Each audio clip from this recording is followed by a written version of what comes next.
First thing after looking at all these different member avatars, look at your class, look at your members in your studio. Okay, consider your studio demographic, and then try to put specific examples or variations of each avatar to the members that you have in your studio. So which of those avatars do you see more of in your classes, the classes that you coach, the classes that you take? And then what are those habits that you have when coaching specific types of these avatars? So then observe those members. So just like coaches, members can become different avatars depending on the class format, depending on how the vibe is for the day with the energy and the environment, and especially who's coaching. They might not admit it. They have their favorite coaches. So always keep that in mind, shift your perspective, get a different idea of it, bounce it off with your fellow coaches about their experiences with different members and how they act with them. When you struggle with these different member avatars, they may appear egotistical, shy, irritable, all those detracting factors, but that doesn't mean we give up on them, right? They're coming into class. They want to come in for that F45 experience, and that's our job, giving them that F45 experience. So if you're struggling to connect with a consistent member, think about other ways to approach that. So look at different ways you as a coach can attack their personality, right? Study the techniques of different coach avatars to give yourself more tools, and then almost treat them like a green star. Get to know them, find their base, and go from there. So from that, let's into the actual member avatars. First one we have is the athlete. So the athlete thrives in the F45 environment. They love to come in and ready to go into it. Right? They're always looking for that next challenge to better themselves. And that can be great for us. That can be used as inspiration for the other members in class, or it may be on the opposite side of that, intimidating to others, right? Especially to our green stars, our first timers. When possible, ideally, you want to give them the partner of another athlete, right? So they're competing with each other. They're pushing through, keeping the energy high. Competition is going to light their fire for that class. And if you don't have another athlete, if you don't have another high energy person like that, then you're going to be in when you can during that class. Okay, right? Because we're all athletes in our own right as well. Give specific challenges. They're going to love to level up the workouts as they go. Maybe not all of them, but they're going to look for that as well. So for you as a coach, instinct is to give them more weight. But keep that in mind. We don't want to do that for everything. Think about tempo, think about time under tension, and different ways to challenge them. They're going to love it. Any type of challenge, and especially different ways to get them to better themselves. And then along with that, being very specific on it, right? Speak their language. So talk metrics, talk weights, talk reps, anything that they can dial in on, and then they can use to push themselves even further. The next one, the student. So just the offshoot of the teacher, coach avatar, right? So the student is the open-minded person that are looking for why we do these movements, why we have these different programmings, different exercises, different classes. And most of the time, they're already bought in to what we have. And all that we have to do as coaches is give them the F45 experience. And it's key. We're a premier brand in the fitness industry. So know the programming, know your playbook. The students that come into class, they're going to get ready to work out.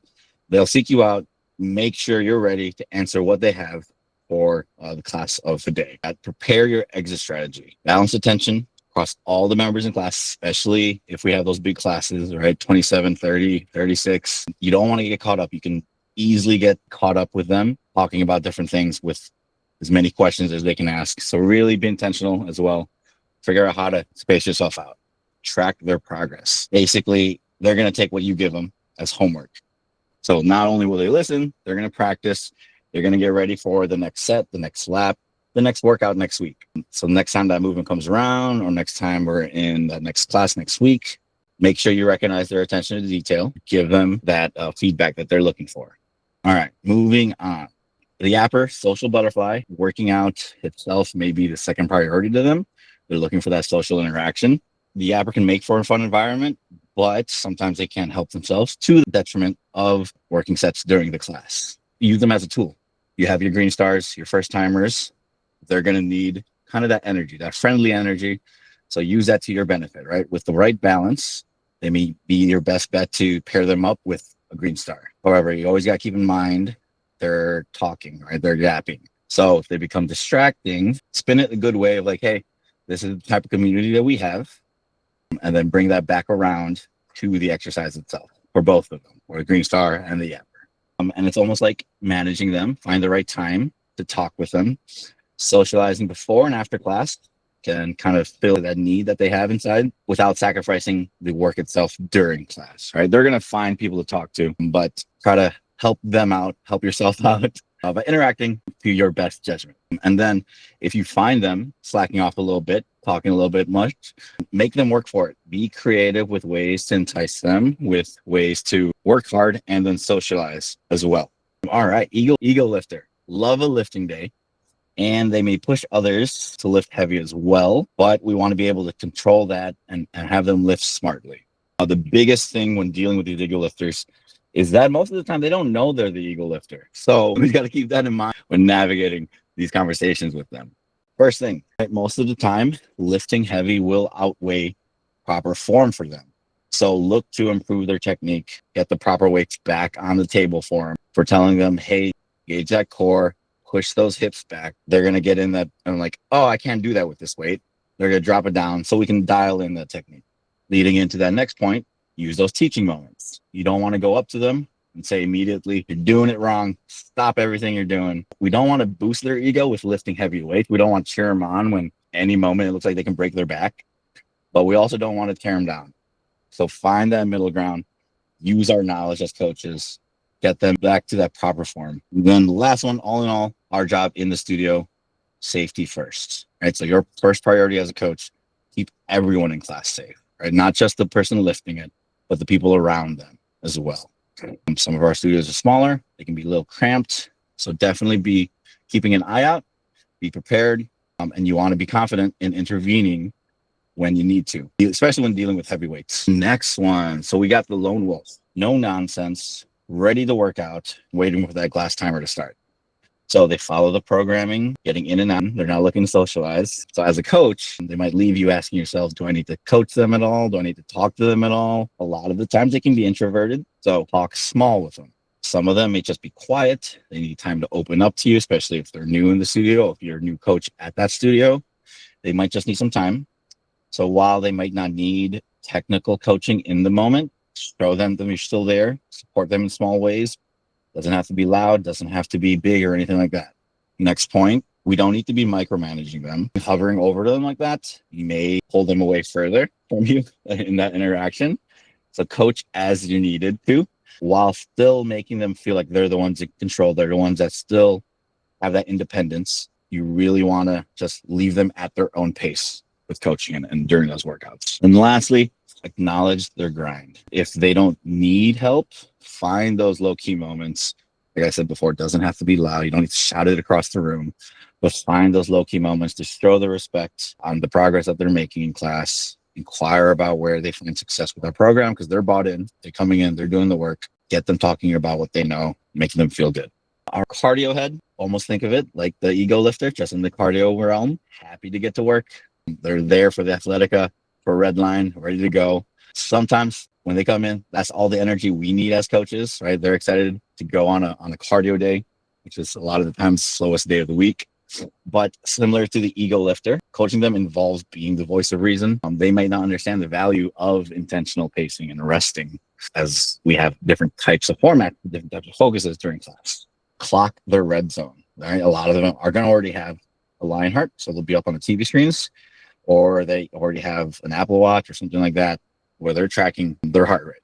The problem with that is that a lot of them strive to be in the red zone, the zone 5. So we need to educate them on the importance of heart rate recovery, right? We can touch that red zone. We can touch that zone 5. We don't want to live in it. So offer some active recovery notes as well when they're being a little stubborn and they simply can't sit still, but you want to get them to understand the importance of what we have, right? With the Lionheart, with the heart rate zones. Use their breathing. A lot of the times, that's the biggest thing that goes unaddressed. Breathing, our breathing techniques. You want to be able to breathe out on your exertion. Tell them heart rates can skyrocket from that improper breathing, right? So even if they're not doing anything particularly too crazy, holding their breath, which is a very common thing that people will do, and then they're working against themselves. And then last thing, just kind of keep them in control. You gamify it. Right, provide a challenge that benefits them. They want to do as much as they can in as little time as they can, right? So use that to your advantage. Hey, we got 20 seconds here on this rest break, right? Once that timer turns green, you're going to give me 300 meters on the rower. You got 250 last time. You're going to get 300 this time. Catch that breath. Get ready for it. Here we go. So keep them in control. All right, skeptic. This is a fun one to deal with. They're members. They're ready to better themselves, but they're looking for results first. Work comes second. So coaching them is a great opportunity to not only find their comfort zone, but to embrace them, expand their bubble, not burst it, but get them in class, have them buy in. So first point here, there's a reason for everything. Give step-by-step guidance to increase that buy-in. Roll those shoulders back. That's going to engage your lats. Then you're going to straighten your back and keep your spine stable. Right? When we're holding anything like with that, the barbell, with the deadlift, anything like that. Tell them why we're doing it. They'll see something on the screen, especially if they come in early for class, right, which we want them to do. They're going to see something on the screen. Oh, I hate that exercise. So that they're out immediately before class even starts. Find that reason, explain how that goes so that they can get an understanding of it. Meet them halfway with things.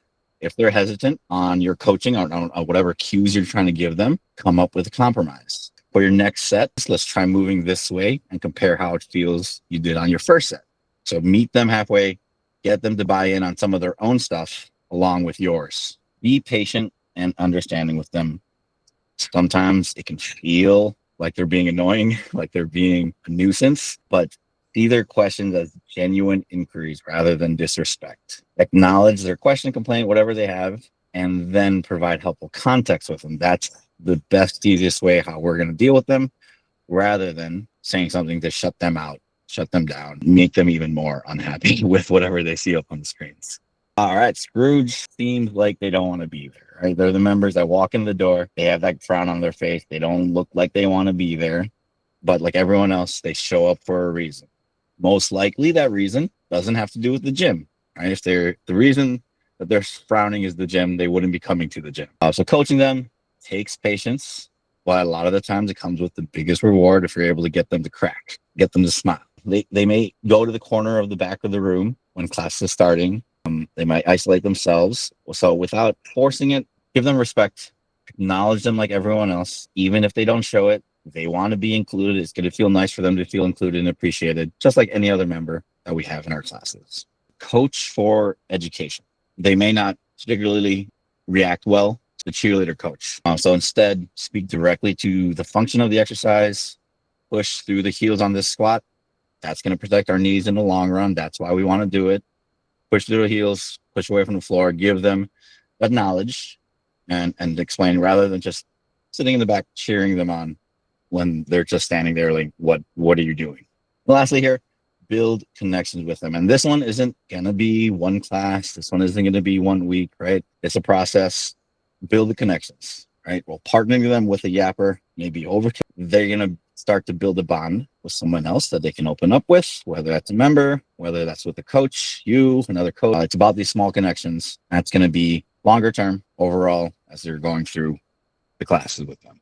All right, the renegade. They may make you second guess your coaching abilities because they're dismissive. They may run on their own agenda, not give a second thought to others. You got to keep in mind their lack of self-awareness, their way they handle themselves. It's not your fault as a coach. We can do our best overall with them. It just might be a lost cause most of the time. Don't retaliate. Stay positive. This is your class as the coach, right? You're running it. You're the one in charge. So trust your knowledge. Give them, here's the risk if you ignore this, right? If they want to do it this way, if they want to, going back to the ego lifter, grab a heavier weight that they probably shouldn't lift, but they know better, right? Give them that respect as a coach, as you have. Talk through their why. Like I said, they run on their own agenda, but if they're switching something up, especially in these workouts when it's a squat jump, but they're doing a plank hold for some reason, right? Speak to the programming, ask them why they're doing that, and then see if it's injury, talk with them through the injury. If they don't like it, that's another conversation as well. Talk through their why. Why don't they like a squat? Is it hurting them? They're not feeling it in the right muscle group, whatever it is. Talk through their why. And then hold firm. We leave room for tailoring workouts to suit the individual, but it's not in their right to distract others or confuse others in the gym, right? Whether it's the partner next to them, whether it's the different stations, they don't have that right in our classes. So you look like you're feeling strong today. Let's do this instead. Kind of give two back in control with them without being disrespectful. Right? You got to kind of spin it so that they're somewhat in control of it, or make them believe like they're in control of it. But this is the class for today. This is the movement for today. Unless it's hurting you, Here's what we got to do. Last thing there, right? If they show up late or they know you're asked, point out your company policies to back you up, right? We have these things in place for them. A lot of the times what I get is like, they don't know about it. Like you do know about it. You just don't care about it. So we have a lot of these things, not just about the workout itself, but showing up late, right? And then you having to deal with them, explain with them later, detracts from the rest of the class. So at the end of the day, a lot of these things are simply non-negotiable. So you need to be prepared to handle this renegade in the right manner. These avatars have extreme characteristics. It's a big spectrum of where all these member avatars is. So go into your next class, ready to coach them, ready to respect wherever they are for that day, for their week, for the class. So think about that. Who's in your class? And then think about, especially if you're coaching tonight, think about how you're going to coach them through a class like Pinnacle, right? We're in our peak phase. There's a specific way we want to navigate this class in particular. Yeah, I think that's like so important. Whether it's their first class or their 700 class, they should have that Disney experience. And just meeting people with great customer service, whether they're really high energy or very low energy, and just finding some middle ground for them, just makes your experience with them and that class experience even better. I wanted to make kind of an example out of a yapper, but he's also an ego lifter. I used him as an example in my intros. He was talking while I was talking, and I was like, so what phase are we in right now? And he just like deer in headlights looked at me, and then someone next to him was like, peak phase. And so that's kind of a good way to pull them back in. 1, 2, 3, eyes on me kind of thing, because that's all of the information that they need at the start of that class, your intro, your demo. You don't want to cheat yourself out of a good class because you're talking through the most important part of the instruction. So that's a good way to kind of pivot from that. Yes. Make it fun, make it friendly, make them laugh with it. Oh, that's great. Yeah, Joey, go ahead. How sometimes we think somebody is one way. Like you said, maybe they're one way in one class and one way in another class. And also, you might get their avatar wrong, and maybe you're coaching them in an inefficient way for them. And maybe you don't realize that for a while. So I think that also just speaks to how important it is to try out some different coaching styles on different people to see if maybe something else does click that you haven't tried yet. Because I'm even thinking about some members that I'm like, oh, like maybe they are this person and I've been treating them like this person. And that's why like we haven't been jiving. So yeah, I just wanted to like point that out, that sometimes we might get the avatars wrong. That's one of the biggest things, right? Figure out if it's not working, how can you approach that differently? So that's great.